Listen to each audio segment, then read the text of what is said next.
today marks an important day, the first day of the Asean Summit in Phnom Penh in Cambodia. There's a lot of issues to be discussed, isn't it, Kunnathakon? First, with the ASEAN Summit in Phnom Penh highlighting the North Korea's schedules to be discussed on the satellite launch. Yes, definitely. A threat to stability. Some are saying that it's in violation with the UN agreements, as well as some other issues, including Myanmar's recent by-elections and the Chiang Mai initiative doubling the fund from $1.2 billion to $2.4 and the immediate, last year, the disputes in the South China Sea.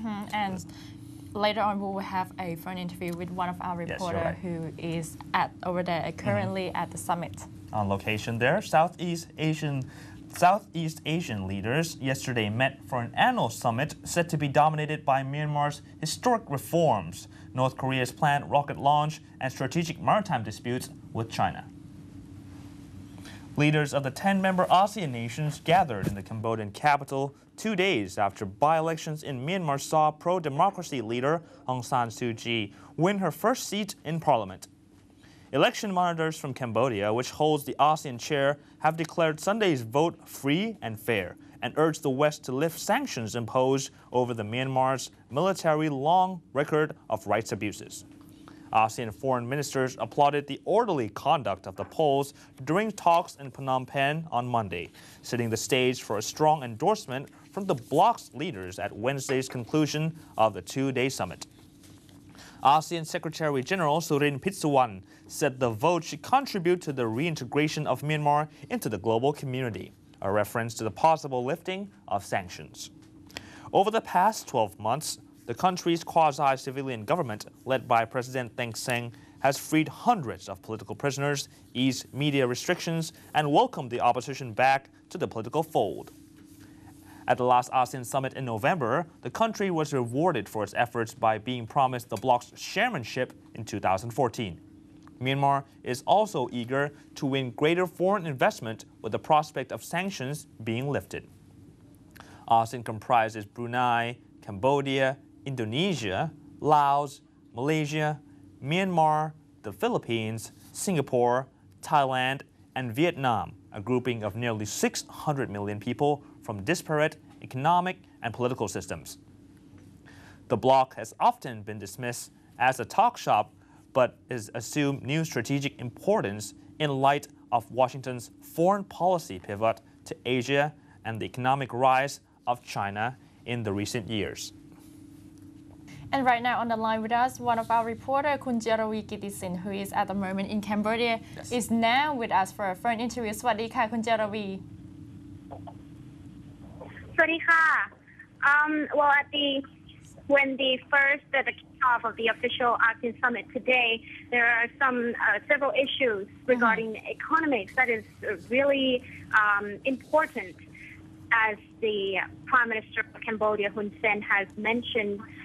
Well, he said that although one of the highlights that he said was that the ASEAN wanting to tighten up the integration of ASEAN and developing it further, it's not going to be done by the government levels alone now. He's encouraging all parties to communicate to each other, and especially he emphasized the importance of the factors outside affecting ASEAN regions, such as the EU crisis that is slowly recovering right now, the readiness of the integration, and the Middle East conflict, which is tarnishing, which is affecting a lot of regions, and also the ASEAN as well, which we also import oil from them, and it's causing the higher oil prices. So he has suggested that we have to go through a cooperate approach now for the region to cooperate with each other. And he also said that ASEAN will move forward to step up the Chiang Mai initiative. He has mentioned that it will be the most important mechanism, and the finance ministers will be encouraged to achieve various agreements.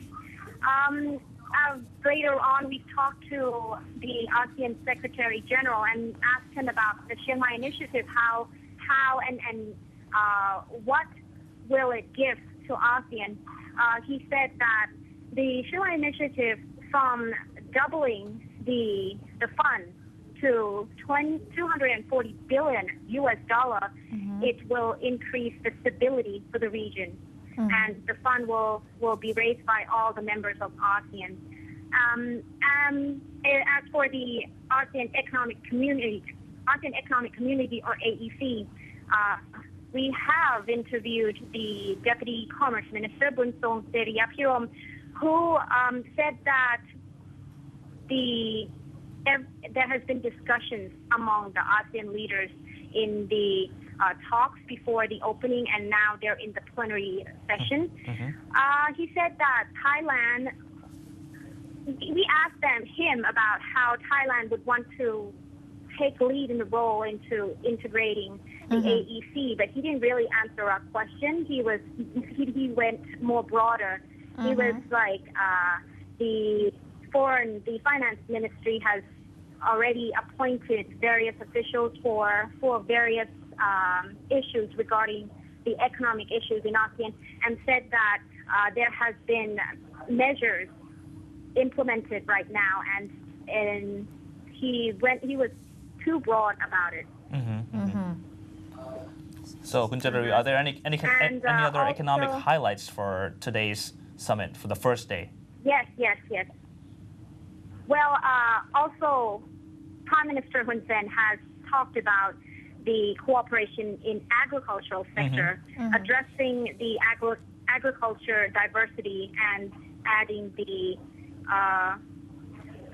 to address to the problems in infrastructure, in manpower, in the knowledge in the agricultural sector.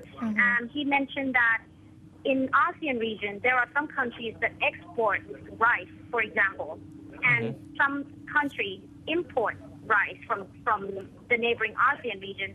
So this we have to keep up to. We have to improve the agriculture sector in order to ensure food security.